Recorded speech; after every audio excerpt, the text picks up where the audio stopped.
All right, good morning everyone and welcome. We are here for the Unitedly launch event. Be visible, be the change, conversations to advance Asian and Pacific Islander communities. I'm going to cover a few logistics. You can find some coffee and tea to your right. You can find the restrooms to your left, down the hall. And then we'd also like to just recognize you all, and so you'll see all of the people who are here today with us in community, and we want to thank you all for joining us for our launch event.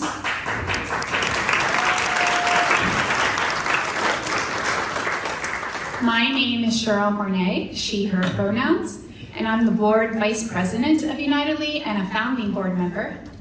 For my day job, I work in the early learning field in San Francisco. And I'm going to pass it to my colleague to introduce herself and share some more logistics. Good morning, everyone. I'm Sylvia Tang. I use she, her pronouns as well. And I am a member of the Unitedly Leadership Circle. And I'm also, I'm volunteering here on my personal time, but I also wear another hat. I also work for the San Mateo County Behavioral Health and Recovery Services, Office of Diversity and Equity as a community health planner. And I just really want to briefly share, I met Allison 2 years ago, February 2021, thanks to Ginny, who's in the room here at the Board of Supervisors office, and connected because Allison was looking for resources for the Chinese community, and I was working with the Chinese Health Initiative at the county. So really grateful. Fast forward 2 years later, Unitedly was an idea, and now it is blossoming to a beautiful nonprofit, and with you all here today. I am here to say two more things for you all. I want to give you an overview of our program today, and then share how you can participate in the event throughout the day. So you all should have a program that looks like this. It's a one-pager. And just to walk you through what's happening today, we are going to transition to opening remarks by our Unitedly CEO and founder, Allison Lee Suzuki. And then we will transition to a book presentation by co-author of The Visibility Mindset, Bernice Chow. And then we'll have an awesome dialogue, fireside chat with Allison and Bernice, moderated by Dr. Melinda Day. And then we'll close with a video by a Unitedly video and closing remarks by Allison, and transition into a networking and lunch with each other. So that is today's program. And then lastly, I wanted to share at your tables, we really hope you can participate in the tabletop activities we have throughout the event, hopefully before you leave today. There are two framed fact sheets. They should be identical. There's a 2-page fact sheet, front and back. And if you could review those before the end of today, share reflections about the data and the needs that you are reading about, teach us what other needs there are, that would be amazing. And there are prompt cards and pens for you to fill out. So those are really important. We might say this again and bring it up again, but we hope you can participate. And I believe, and I also want to let you know that we are taking photos and video throughout the event. So if any of you don't want your photos or video taken, please let one of us in the Unitedly team know, and we'll be sure to accommodate. Great, thank you again for joining us today. So I have the honor of introducing our founder and chief executive officer. I've known her for over a decade. She's been a supervisor, a coach, a mentor, and most of all, a friend to me. When she told me that she was starting a new nonprofit to advocate for the API community in the Bay Area, I was all in, because I know that when she sees injustice or inequity, she speaks up. She brings people like you all together to make change. Unitedly is about uniting people to make injustice and inequity visible so that we can all make change together. In today's event, we want you to learn more about what Unitedly is, where Unitedly came from, and what Unitedly aspires to be. To share more about that journey and vision, please join me in giving a very warm welcome to someone who is an inspiration to me, and I'm sure to many others in this room, the CEO and founder of Unitedly, Allison Lee Suzuki.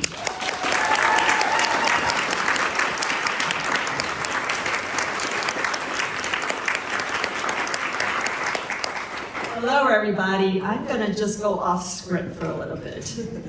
None of this would be possible without all of you and, of course, without the Unitedly team. I learn from them every day what it means to be a great leader. They inspire me deeply, professionally and personally. I am able to do this because of them. We're all volunteers here, right? So pulling off this event and this nonprofit, we're doing it from the heart. We do it because we care. And that goes a long way when you have a great team working besides you. So thank you, Cheryl, Sylvia, and Melinda Day, who flew out here last night to support us. Okay, I'm gonna go back to script now. Hello, community leaders, allies, and friends. My name is Allison Suzuki, and I am the proud founder of Unitedly. It is so great to see all of you in the same room together. To think, just a year ago, Unitedly was just an idea to create a more inclusive community, to bring real issues to the gaps of our county, and just to be able to build systems and policies and support for Asian families and communities. And here we are today, a sold-out event with 90 people strong, representing government, foundations, community-based organizations, my PTA friends, family childcare educators, colleagues from neighboring counties, elected officials, and San Mateo County residents. We even have people flying in today. Tan just flew in this morning with his luggage. Happy to see you. This is a surreal experience for me, and I'll share with you why. When the Unitedly team asked me about my attendance goal for this event, I said I would be happy to have 20 to 30 people. I said to them, it's a Friday, daytime event. People probably have other things to do. And they can't just easily take off a few hours from work. And we only had about 4 to 5 weeks to plan this. We didn't have any paid staff. We're all volunteers, and we live a busy life. Thanks for proving me wrong. Seeing you all today, I am energized and overjoyed because it shows me how important this event is to you. Thank you from the bottom of my heart for joining us today, and to our supporters and board members for going on this journey with me to create Unitedly and making this event possible. Unitedly's mission is to ensure Asian families and communities have equitable access to opportunities and resources to thrive.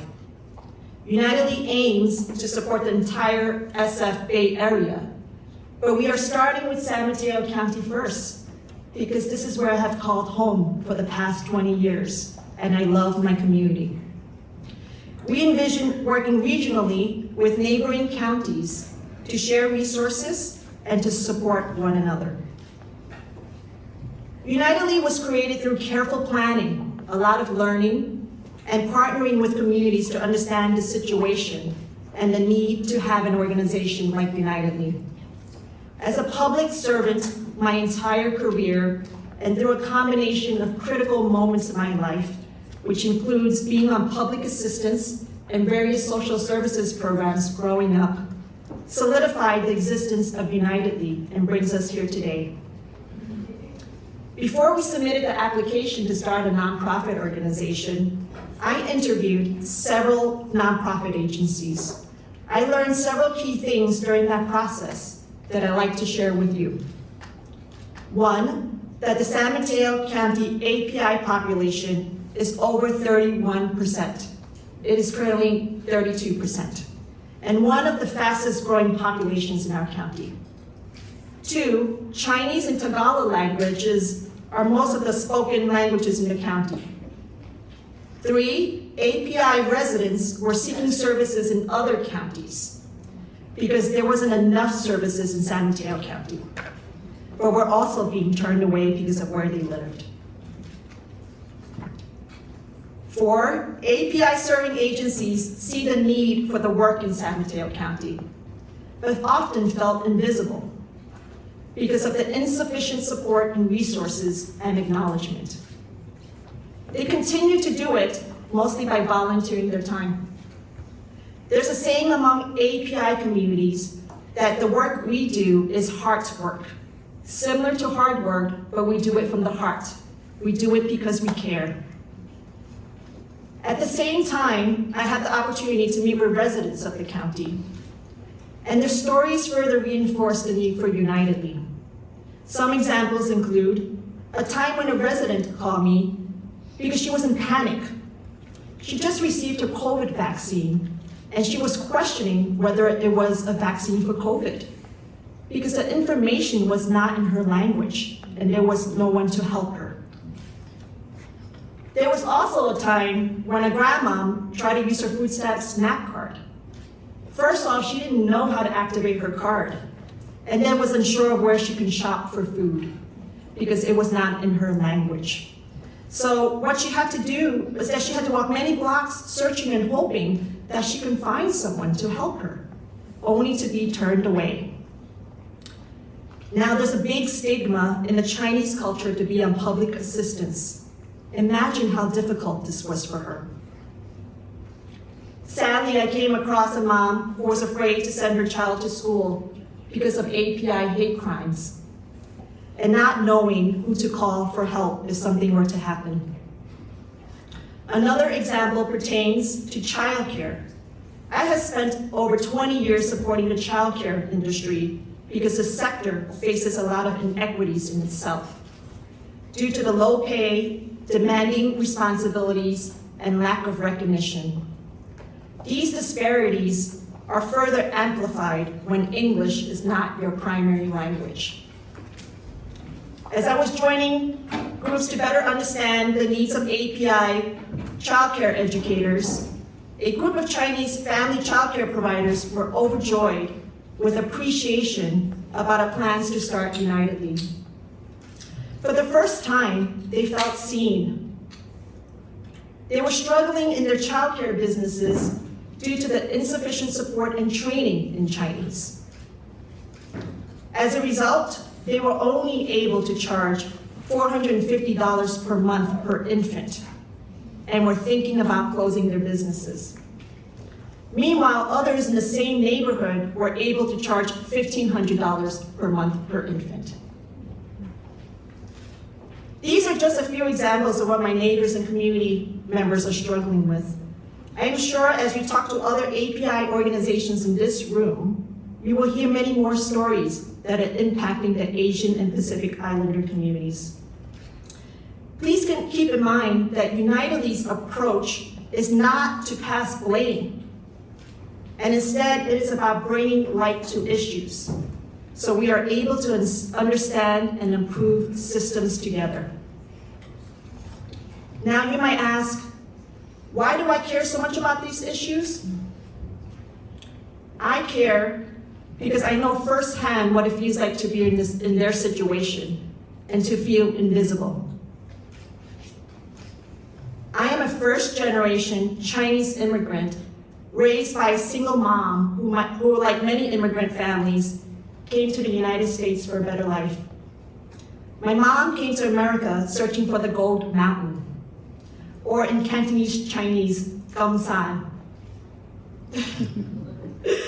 But there was no gold mountain. That was an illusion. I grew up in New York City's Lower East Side in Section 8 housing, in a neighborhood known as Alphabet City, which was one of the most dangerous parts of New York City. It was filled with gang violence, high crime rates, with a very low percentage of Asian families. My mother worked 14-hour shifts in garment factories, making 5 cents for each item she sold, and oftentimes her hands were bleeding because of how overworked she was. There was a time when we found ourselves without housing and had to stay in Chinese family associations to get through the night. For those of you that do not know, Chinese family associations were established in various parts of the United States and Canada's Chinatown. These entities were formed hundreds of years ago to be a safe haven for Chinese immigrant families in the new country, and this sadly included returning the bodies of the deceased to China. The idea of the Gold Mountain was an illusion because the system is not inclusive, especially for those that didn't speak the language. As a child, I worried about being in a new country with the pressures to assimilate. As a way to assimilate and to be more visible, I changed my name from Wei Mei Li, which means beautiful and strong in Chinese, to Allison. My family randomly picked the name from a dictionary, and it really took me longer to find a name for United League than it did for them to find a new name for me.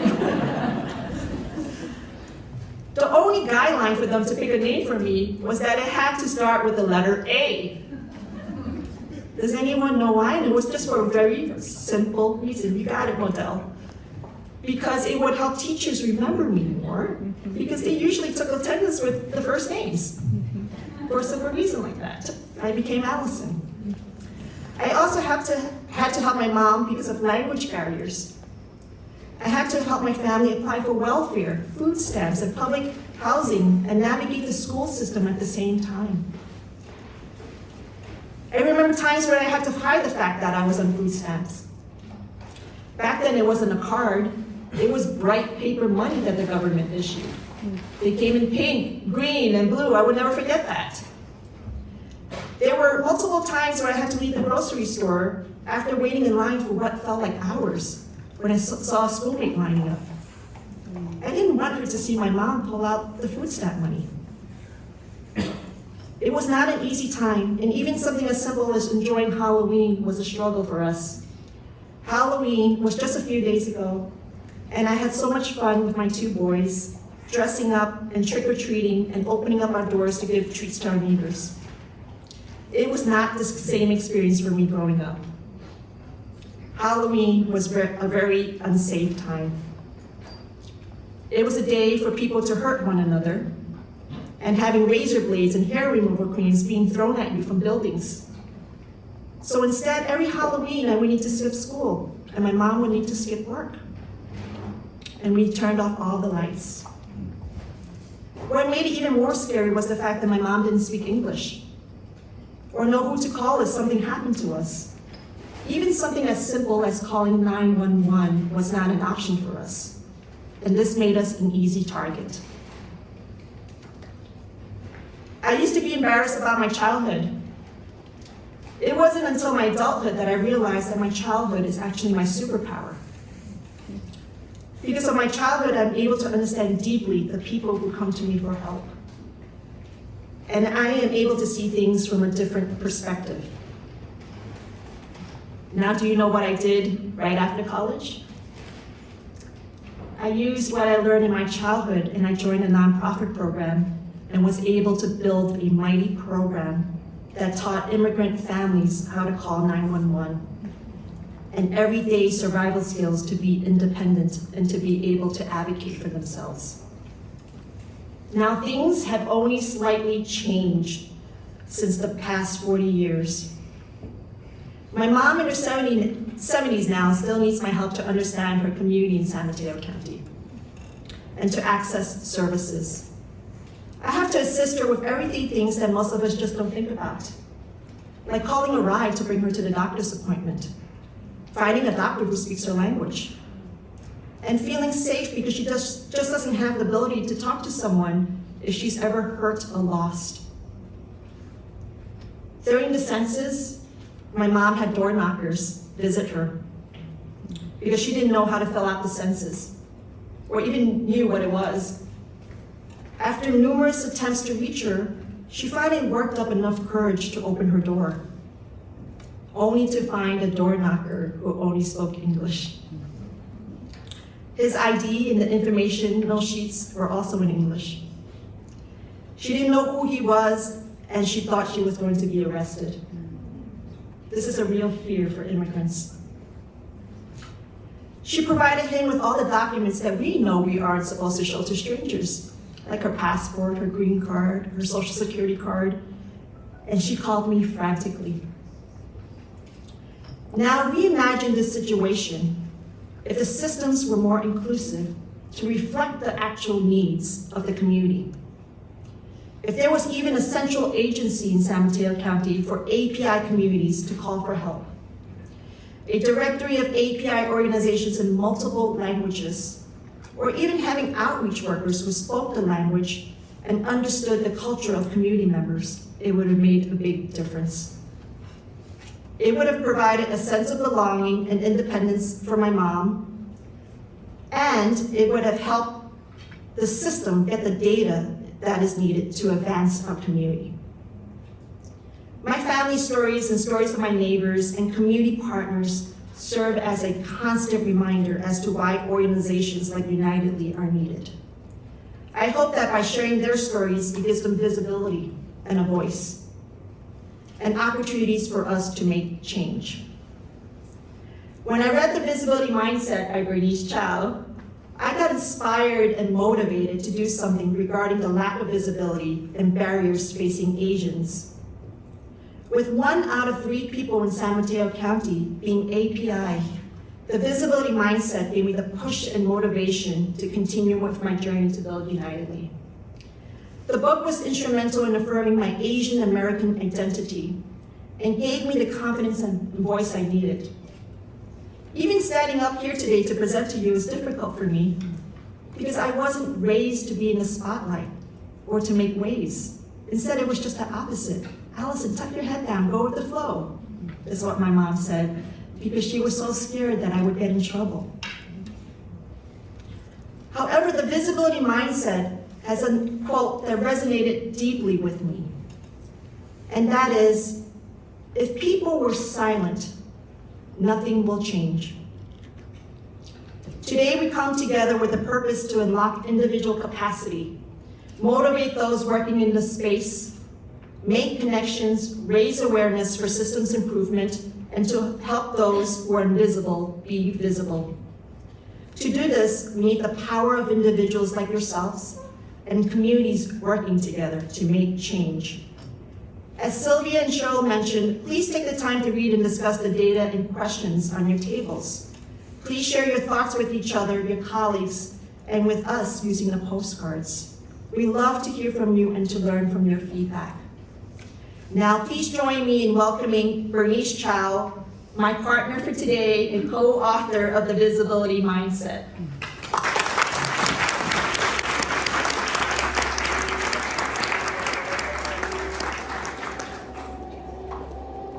Let's give another hand to Allison. That was such a wonderful intro.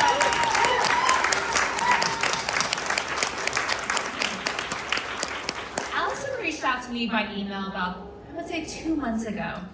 And I didn't know Allison beforehand, and she just had a very genuine email. And so I was like, yes, let's meet for virtual coffee. And when I met her, I definitely felt so much of her heart coming through. How much she really deeply cares for this community and for this in this city, and how she really wants to make change. So it's so wonderful to see all of you here today in my hometown. I'm actually from the Bay Area, which is so nice to be here and celebrate this with so many of you and really share this book. I want to give a little bit of background. I was born and raised in Cupertino, again to immigrant parents, and like many of you, told to assimilate. However, when you assimilate, you hide so much about who you are and what makes you unique and what makes you special. And going into a field like advertising and marketing, my colleagues were mostly white and male. And so while I was like, I'm totally blending in, obviously I wasn't. But in my mind, I'm like, if I just nod along to the conversations, if I pretend I know about classic rock and those movie quotes, I'm good. I'm totally gonna fit in, they're totally gonna promote me, and I'm totally gonna be seen. However, I worked so hard. I worked harder than all my colleagues. I put in extra hours, extra effort going, finally, this is a success. I will move up. I will be seen. I will be promoted. However, it didn't happen. Instead, I was seen as a person that could do a lot of busy work, non-promotable tasks, hyper dependable. And that became a reoccurring thing. And I was like, I felt like I was on this treadmill. And I just had to constantly prove myself over and over and over again. To a point where I was midway into my career and I was like, hey, this is good enough.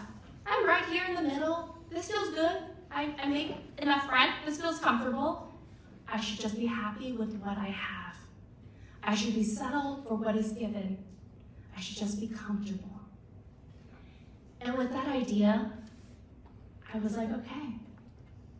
However, there was that moment that dawned on me when I looked around and I was like, wait, maybe there's something else happening. Maybe my uniqueness or my assimilation is holding me back from promotions. And me being in 2 decades of advertising marketing careers where all I'm doing is helping brands get noticed, I was like, that feels really ironic that I feel invisible. And I was like, maybe there's a connection here. Maybe there's something that I'm doing that can help myself, help others who also feel invisible, who feel like they're not being seen, feel seen. And so with that, I was very, very grateful that I had the opportunity to write this book. And that's what I'm going to be sharing with you today. And the pleasure is all mine to be reading the first chapter of this book with you.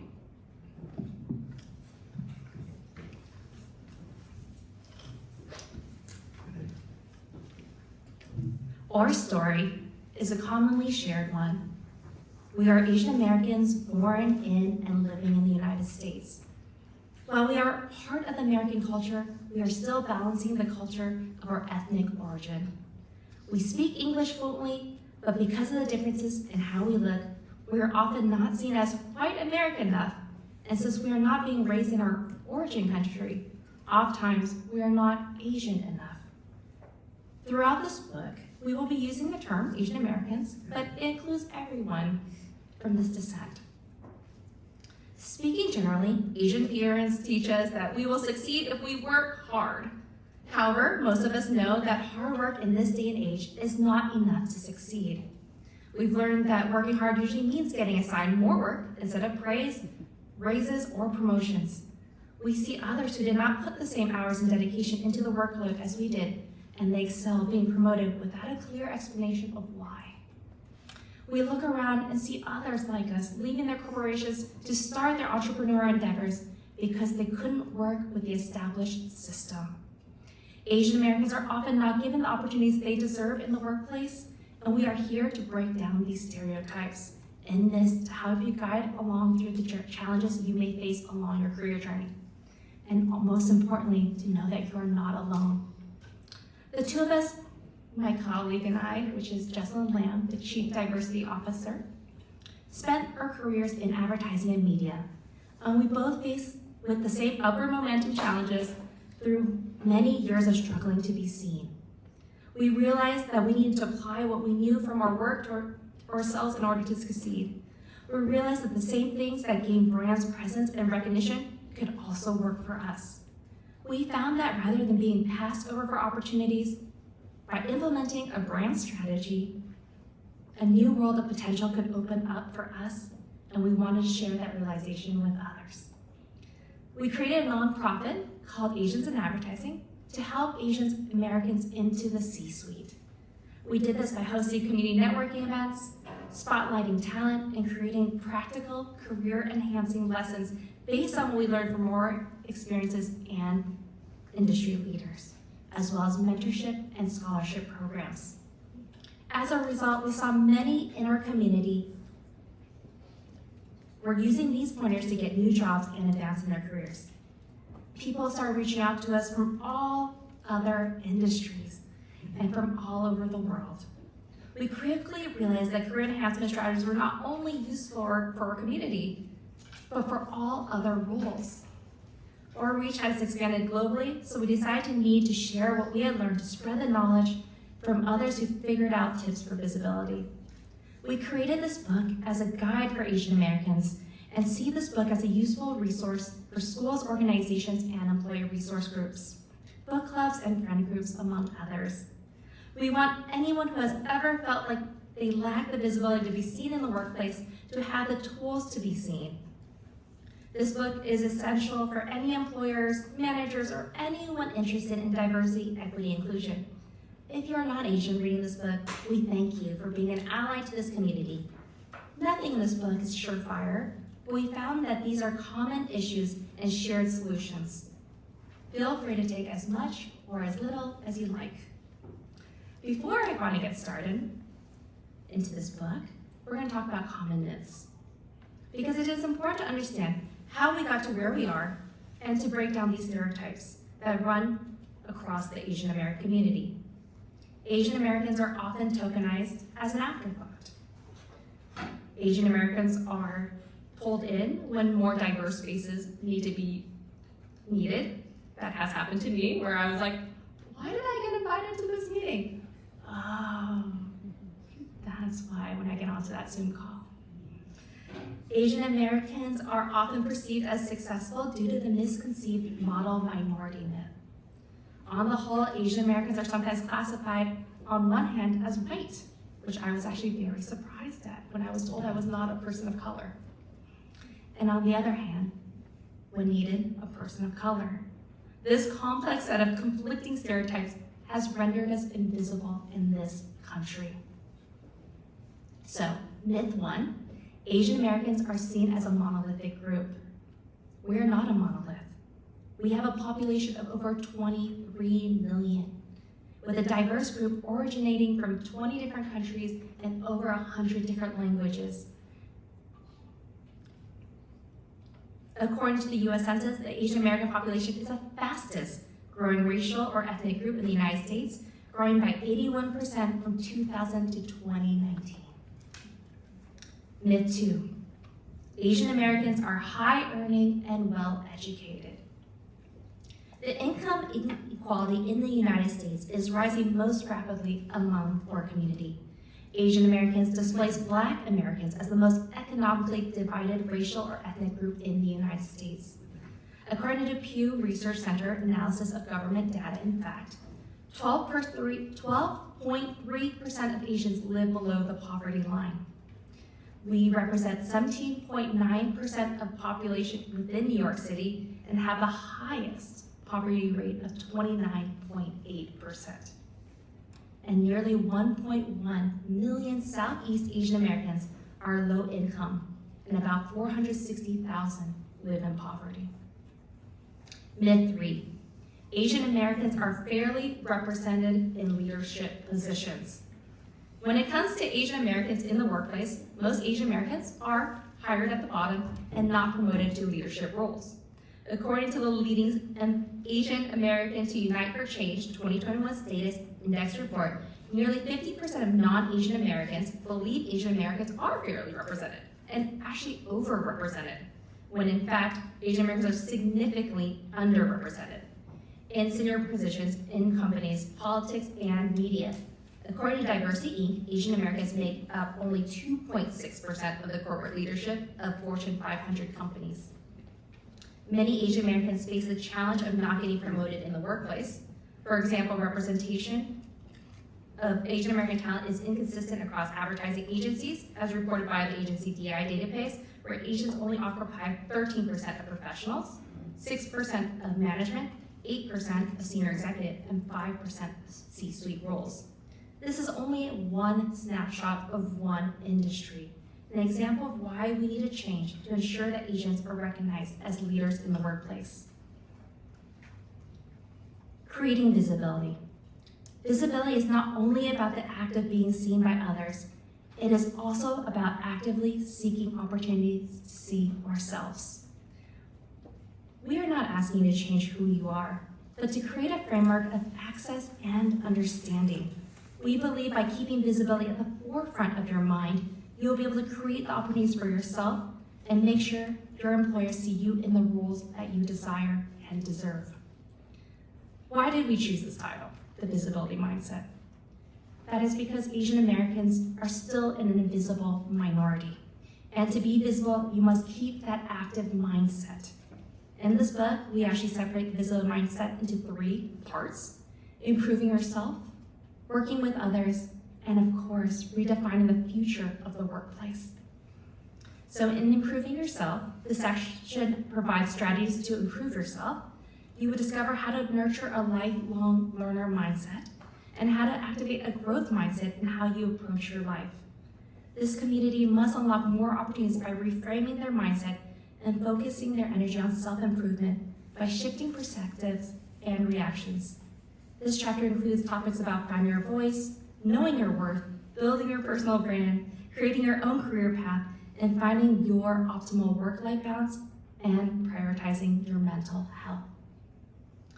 Working with others, this section covers stories of how we work with others throughout our career journeys and provide tips on how to navigate our career path while learning from leaders who became successful by collaborating with others in the workplace. This chapter in this section includes topics on addressing microaggressions, maximizing the power of networking, and becoming an effective leader and manager, and optimizing the magic of mentorship. And finally, redefining the future of the workplace. We are writing this book as an essential career guide for you with the hope of improving the future of the workplace.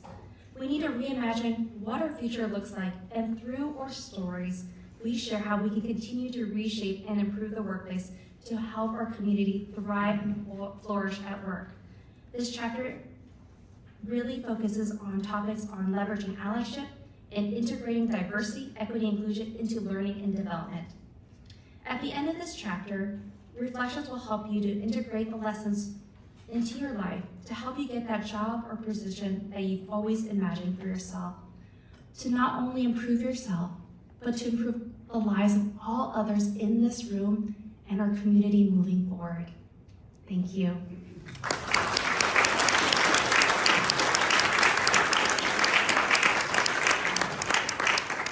Thank you, Bernice. I am going to transition us to our fireside chat, and I'm so very excited. Today we have the unique privilege of delving further into the mind of Bernice Chow, who not only penned the profound words you just heard, but also to gain more insight from Allison Suzuki, founder of Unitedly. In our chat, we're going to step away from the pages of the visibility mindset and learn more about the inspirations behind the founders and the great connection to the issues facing the API community in San Mateo County. I encourage each of you to listen, reflect, and engage. There are those prompt cards, and we are always open for questions. I am Melinda Day, moderator for our fireside chat. I appreciate Unitedly asking me to moderate the conversation today. I have known Allison since her time at Lee Children's Services over 12 years ago, where we worked together to advance social services and early education for Chinese immigrant families. Our time together turned into a wonderful friendship that extended once I lived and worked in San Mateo County as a professor at Kenyatta College, and Allison worked at the San Mateo County Office of Education. Once she started Unitedly, given my background in startups, strategy, and consulting, she asked for help.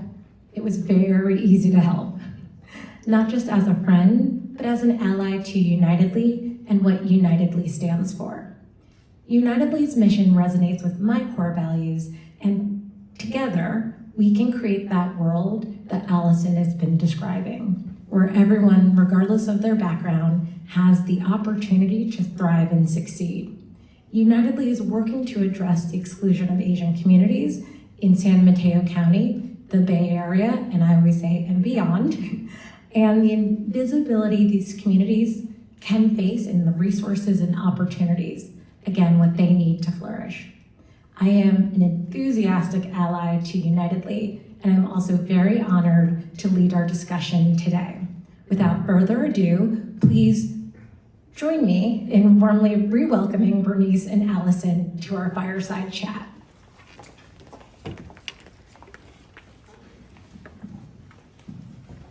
Hello, everybody.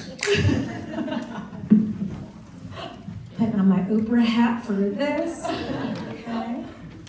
All right. So we're going to start a little easy, a little light, and think about origin stories. We both heard yours, but Bernice, is there anything you'd like to add as to what was your inspiration for writing the book and starting your organization? Great question to start. So my organization is called Asians in Advertising. We're a global 501c3 with about over 5,000 members in the world, which that wasn't the plan. The plan was, I actually was just really inspired. That one day when I looked around the office and I was like, oh, there's 5 of us. Let's start something. Mind you, this is in Los Angeles and in a company with over 300 people. And I'm so excited about 5 people that look like me. And I think one of the things that I didn't really think about when I had this idea was it was 2019. And something that's really culturally true is making space for ourselves is very uncomfortable. The idea of, are we gonna get in trouble? Are employers gonna fire us for doing this? Who are we to ask for something? Right? As a community, we're seen as the model. So if we have needs, it feels a little selfish, maybe too exclusive. And so we had about 2 meetings, and there was enthusiasm at the first, and by the second, it was a lot of hesitancy. And so this idea in 2019 went away. I was like, okay, I'm the only one that thinks we need this community. And it wasn't until the pandemic. And I saw this special, and I think a lot of you had their TV on all the time because it was a really scary time. And one news segment really struck me. And it was a segment about the ailing communities from COVID. And what did I see? White, Black, and Hispanic. Where did the Asian people go? Where did our community? Well, you know where they are. China virus, Wuhan, Kung flu. We were only seen as the scapegoat, not an ailing community. Not as Americans. And at that moment, I was like, oh my gosh, the fact that I felt silenced is not just me, it's the entire community feels silenced. We don't have a voice. And I was like, I'm already paying for this URL since 2019. Why don't I just put a website on it? Why don't we just network? What happens if we talk about this for the very first time? And so we hosted a networking event. The idea, just like Allison, to get 20 people together in a room. And what happened is we got 650 people sign up. And I was shocked. It wasn't just me. There's a lot of people feeling this way. And so 2 years later, we were 5,000 and we're global. And 6 months after we had that very first networking event, a publisher reached out. Wiley Publishing reached out to me and was like, would you like to write a book? And I forwarded it to my co-founder of my nonprofit, Jesslyn. She opened the email and she was like, we are getting catfished. This is not real. Who are we? And we had our total doubt hats on and we had the call. And it was another Asian American on the other line. And she said, there is no book out there addressing the workplace struggles. And we both were taken aback. How is this possible? There's so many generations before us. When I felt underpromoted, when I didn't feel seen, my mom felt that way. My dad felt that way. My sister felt that way. And I just realized how much we didn't talk about it, how much we didn't share our vulnerabilities, how saving face is so part of our community, that we don't share our failures or when we are left behind in the workplace. And so we just thought this was such an opportunity to share just some information that we've learned, to at least start the conversation so that we can talk to our colleagues and our friends about the situation. Great, thank you. Allison, I know you spoke earlier about a lot of your inspiration but I'm curious, how did you get the name Unitedly? And how does that connect to your story and passion for the work? Thanks for this question, Melinda. It was a year-long process to come up with a name. I really wanted the name to mean something special. I involved my family members, my friends, my mentors in this process. And that was holding us back, actually, from filing a nonprofit organization, right? We came up with names like Asian Impact Hub, right? The Visibility Link, right? Bright Path, because we knew that we wanted to cast light on the people that are invisible, right? So those are the couple of the names that we had on our list. My son back there used to roll his eyes all the time. Mom, come on, I don't have any more names during dinner time, right? Just pick one and start filing your paperwork is what he told me, right? So Unitedly came up, and it was one of those strange words because we weren't even sure if it was really a word because I have never heard about it before, right? So we were in question, is it grammatically correct, right? So, but once we named it, we fell in love with it because you can't forget about it, right? And my son approved it, being a teenager, right? He wasn't embarrassed by it, right? He's telling his friends about it. So, but the heart of it is that we need more than ourselves to make change. We need more than the Asian community, the API community. We need allies like all of you to join us. And that's how the name got formed, right? So Unitedly it is. I bet you're not gonna forget that. Great, and Allison, you mentioned allyship. And Bernice's book shares the value of allyship and networking in the workplace. Specifically, Bernice, you write, community-driven systems change is an approach to development and social transformation that emphasizes insight, leadership, and ownership of the people who are living and experiencing issues at the community level, and their work to create lasting change in the systems and root causes that underlie the critical issues they seek to address. Allison, what does allyship and mentorship look like to you in this space? It's so important. For me personally and on this journey, I have mentors in this room, right, who stuck by me, who anchor my soul when I've ever questioned, am I doing the right thing, right? I just called one of my mentors last night because I was prepping for the speech this morning. I said, Modell, are you sure I can do this, right? And she says, you gotta just do it. She gave me her words of wisdom, and I was okay, I was cleared from there on. I don't think I could be here without my community, with my allies, mentors, friends. Right? So, and I can't do this alone. We can't solve issues alone. I'm constantly learning. Even in this room, I have my brothers and sisters from the API community, right? I'm Chinese. I am very confident about my Chinese culture. I'm not so confident about the other cultures, and I can't represent the other cultures. Right? They're in this room to help me out. They're my allies. And I hope to be allies to them as well. I'm also allies to people, not just based on ethnicity or race, but who might not have the privilege to have a platform like this, to raise the voice of immigrant families who can speak the language. I am here for them as well. So we need allies, we need mentors, I need teachers. I'm here, I want to learn, and I want to do the best thing I can for our community. Great. And Bernice, your book touches on how much allyship and networking matters in the workplace. How do you see allyship connecting to some of the community systems level work that can be done? Well, first, networking culturally is a little scary.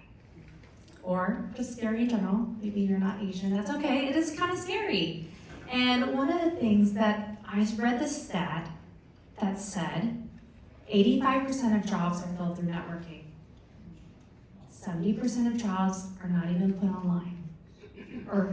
And so I was shocked because I was taught by my parents, I'm going to say this in Mandarin, that asking for help is frowned upon. In Chinese, we say 不好意思, right? This idea that you are being rude if you ask for help. And so I never knew to ask for help. I never knew to tell people my struggles and what I needed. And it is absolutely imperative to do that. Not only at a community level, a professional level, but just as a life level. And so when I read that the average white male has 5 mentors, I also froze because I was like, I think I have maybe half of one mentor at that point. And I was like scrambling because I never thought that if I asked for help, that I would be seen as someone that was passionate, that was eager, that wanted to achieve. I thought I would be seen as someone that maybe was not in the right room, maybe was an imposter being in the workplace. And so with that, I'm saying networking is absolutely paramount. It is wonderful to have mentors to learn and guide you. They say the average person with a mentor can improve 130% times faster. And so you hear these things and you're just like, okay. And there's great communities out there. My community we had 750 people sign up for mentorship. We did over 100 pairings. There's so many communities out there. Please reach out if you're looking for a community to support or be a part of or to be a mentor or a mentee. I love organizations like United Lead. We are all collaborating together to really do things to help each other and to help our different nonprofits work stronger and hit these communities that really need them. And so I encourage you, because I am an introvert and I figured it out, that you can too.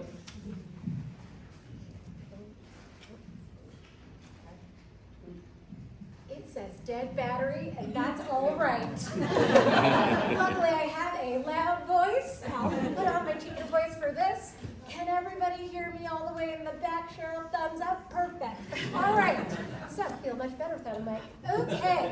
So, switching gears slightly, the theme of mental health shows up, Bernice, in your book. And you cover 2 very important topics that I know will resonate with many in the room: work-life balance and mental health. There was another, a eye-opening statistic shared within the chapters that only 8.6% of Asian Americans typically seek a type of mental health service or services compared to 18% of the general population nationwide. Why, Bernice, do you feel it is so critical for us to prioritize mental health to further our lives and careers? We were really strategic in separating the 2 chapters because we know that they're both really important. And I know, as our parents taught us, to work hard, keep working harder, right? Over deliver. And that work-life balance can get really out of shift. And I know for myself, what happens when I have more work? I take it from self-care. I once mapped out where I spend most of my time, and that self-care bucket just gets smaller and smaller and smaller because everything else is priority over myself. And so, for me, I never really thought about it. I was like, I'm fine, I'm busy, I'm just so busy, I'm not really staying afloat, I'm just swimming, right? I'm just moving as fast as I can. And I never stopped to really think about it.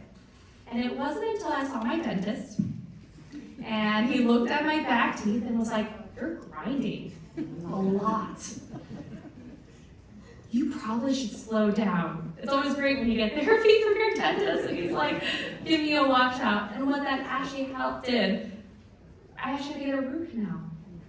So it wasn't until I had a physical reaction to my workload, to my mental health.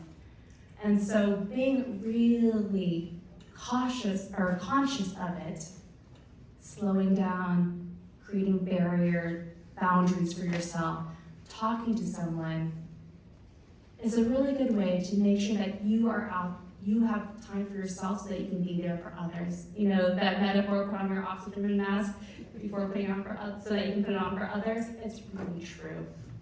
And making space for yourself is absolutely important to do so. Great. We're back on. Allison, given the statistic, and Bernice's book focuses so much on the workplace, but why do you think that getting the help, especially the mental health help that Bernice is describing, might be a struggle to address within the API community?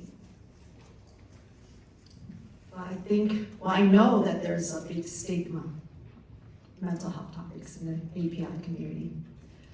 It's a real thing, right? And we need to talk about it as a community to bring visibility to the issue.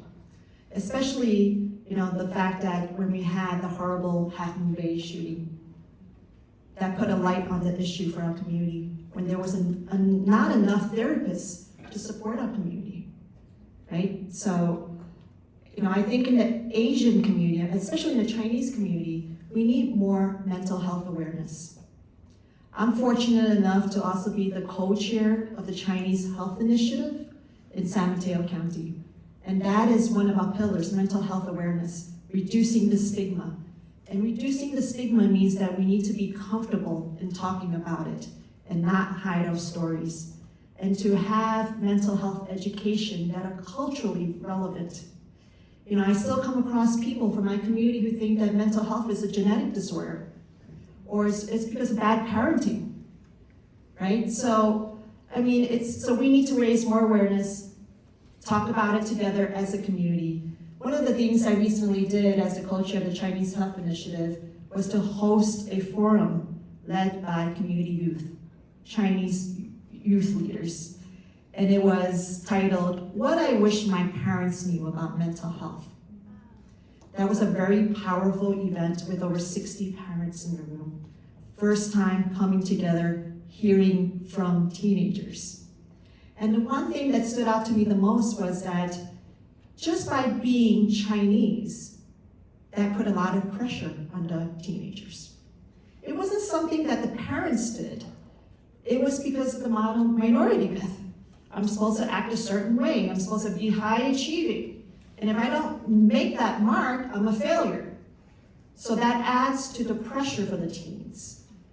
And also like our colleagues here from the Filipino Health Initiative, who are also doing incredible work to reduce the stigma and to raise more awareness of the issue. But we need to start talking about mental health like physical health.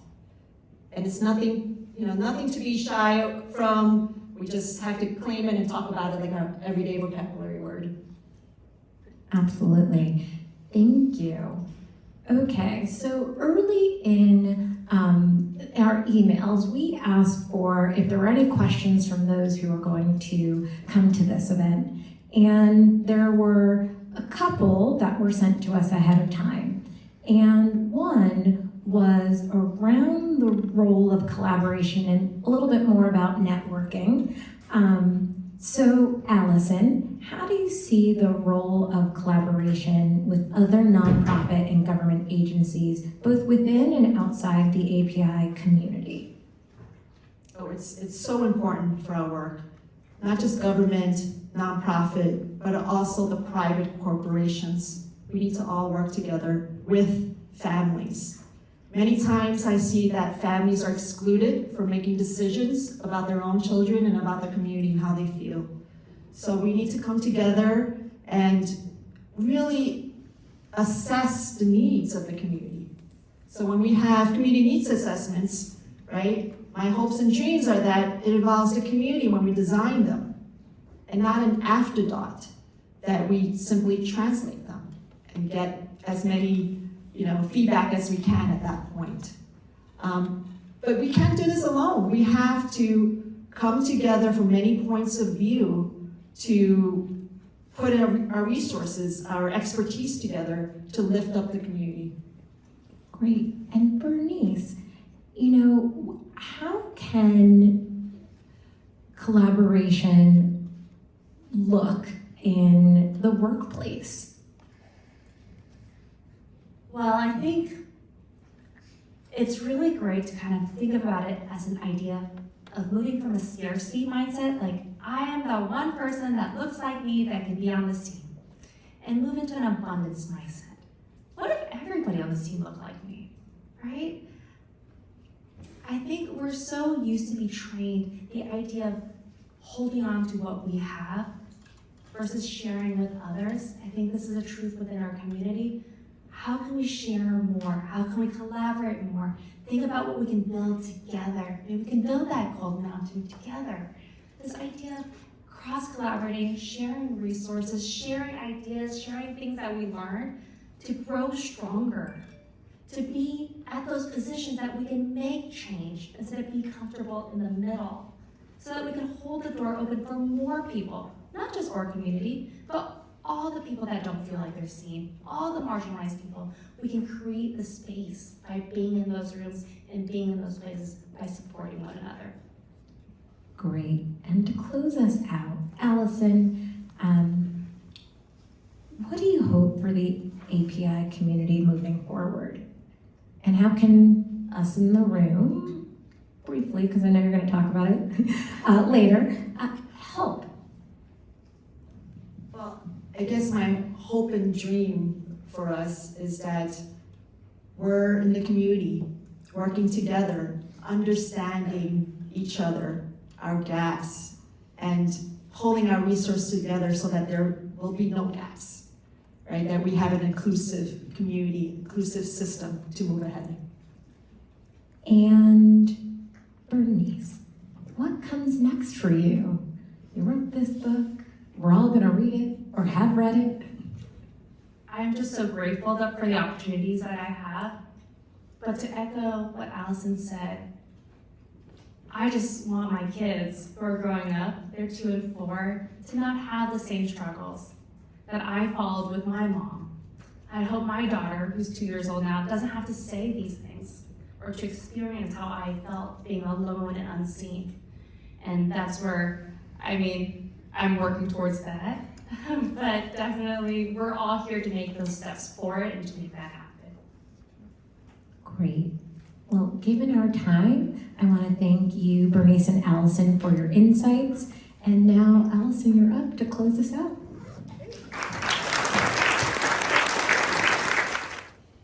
I hope you all enjoyed that video.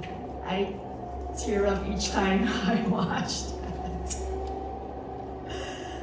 Similar to that little girl in the video, I remember working with various government agencies on completing the forms in English and explaining it to my mom in Cantonese Chinese. And for my report card, I would just sign for her because it was just too complicated. For my friends in the education field, please pretend you don't hear that.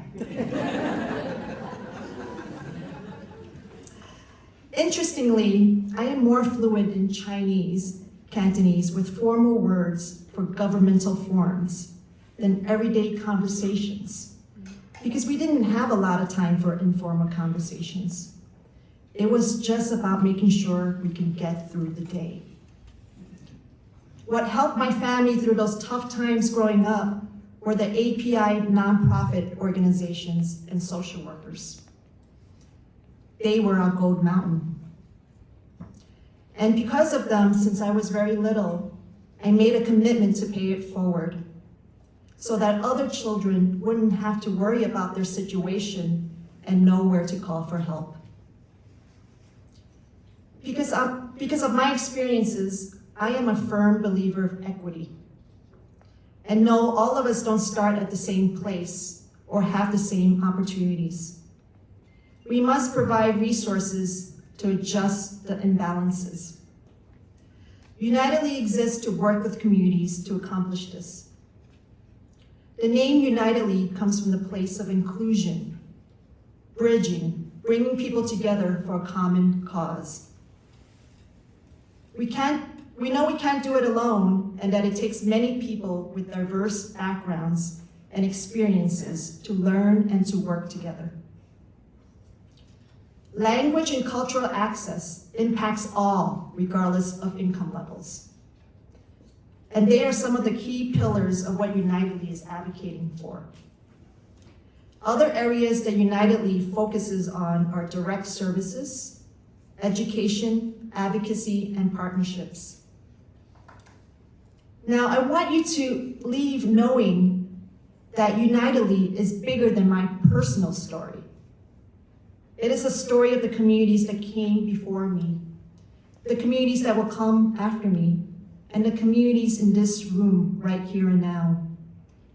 It is time to advance the visibility and inclusion and equity of Asian communities and families together. Today, I thank all of you for being part of Unitedly's journey and for being here today. Unitedly is 100% volunteer driven, and it would not be possible without our supporters. Please connect us to resources and partnerships, not just for Unitedly, but also for my colleagues who are also working very hard to support the API community. Please take a moment to complete the postcards before you leave and contact me with any questions, or if you just want to say hi.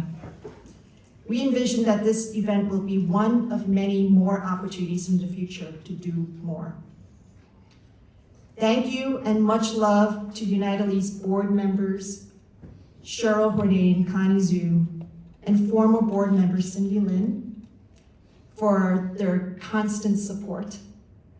And to our leadership circle members Sylvia Tang and Melinda Day for uplifting Unitedly and making this event possible. We really have an awesome Unitedly team.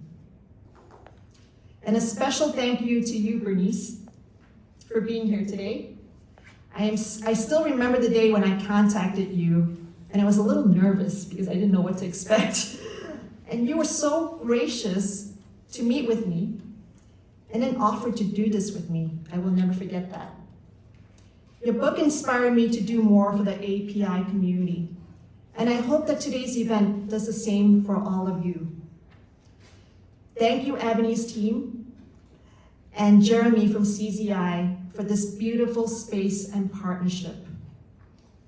Please continue to go around the room and read the data and questions on your tables and give us your feedback and discuss with each other how the data impacts our work together. There will also be book signing with Bernice, and lunch is available now. Thank you, and we look forward to your partnership. Enjoy the rest of the event. Okay. So Randy.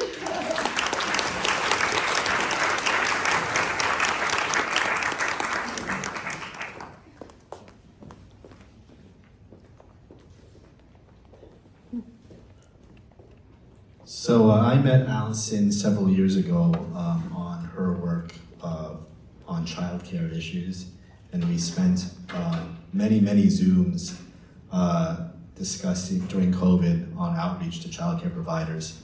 So it makes me very happy to be here to present Unitedly with an honorary resolution from the County of San Mateo for this launch event and for their mission to ensure that the Asian community has access to resources and opportunities.